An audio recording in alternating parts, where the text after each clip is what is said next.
Look at a time lapse of global wealth accumulation over the last 50 years, and you don't see a gradual, even spread of prosperity. Instead, capital and complexity pool violently in a few dense, centralized hubs, while vast surrounding regions remain stagnant. This clustering contradicts a core assumption of classical macroeconomics. The theory states that if you remove trade barriers, capital and labor will naturally flow across borders, migrating from low-productivity agriculture to high-paying modern sectors until wages equalize. That assumption traces back to the mid-century models of economists like Arthur Lewis, who theorized that surplus labor would fuel industrialization as long as the market was left to work. But modern data tells a different story. Entire nations, classified as Economy B countries, are permanently stalled in basic, low-yield manufacturing, like raw textiles and basic agriculture. These nations struggle to reach the Economy A tier, where states dominate the production of machinery, electronics, and pharmaceuticals. Market forces and wage differentials are structurally failing to bridge the gap between these two economic worlds. We need a different explanation for why the transition stops.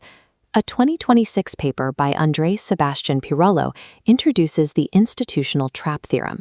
It moves the blame away from vague policy errors and isolates a rigid structural barrier inside the global knowledge network itself. To understand this barrier, we have to map the product space. Think of the global economy as a massive network graph. To transition from simple goods to complex ones, an economy has to move step by step through this network, acquiring overlapping capabilities along the way.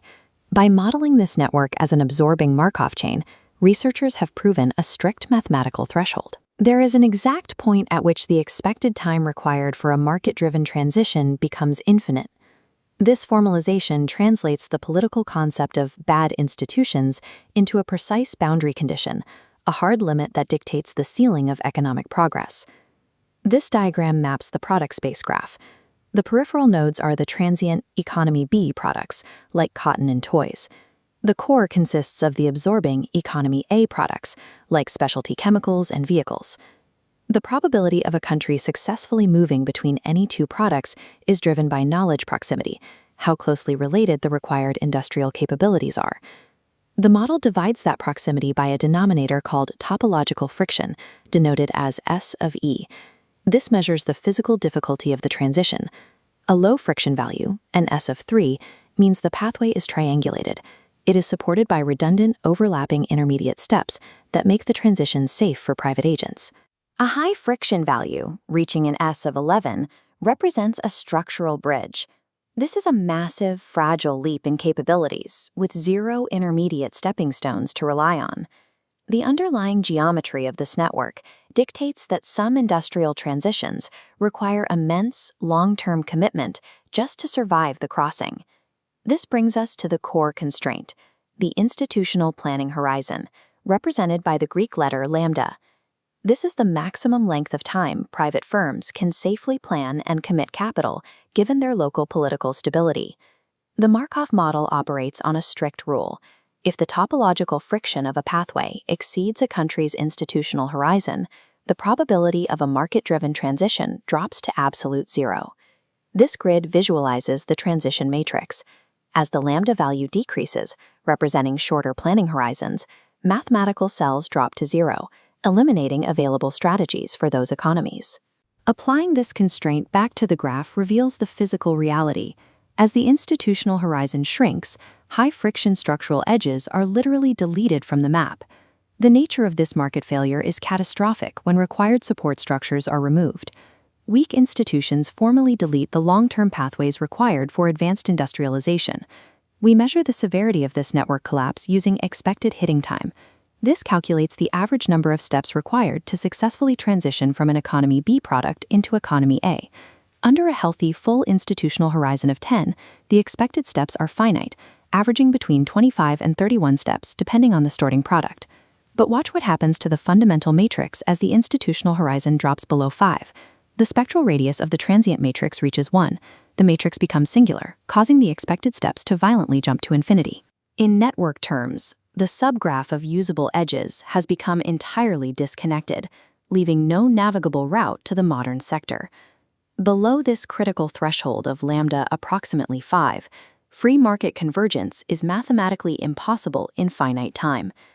To anchor this mathematical singularity to the real world, we look at the historical correlation between institutions and complexity growth. Data shows that a country's rule of law score is a highly accurate predictor of how fast it accumulates new industrial capabilities. Because rule of law serves as a proxy for the planning horizon lambda, we can map the transition point.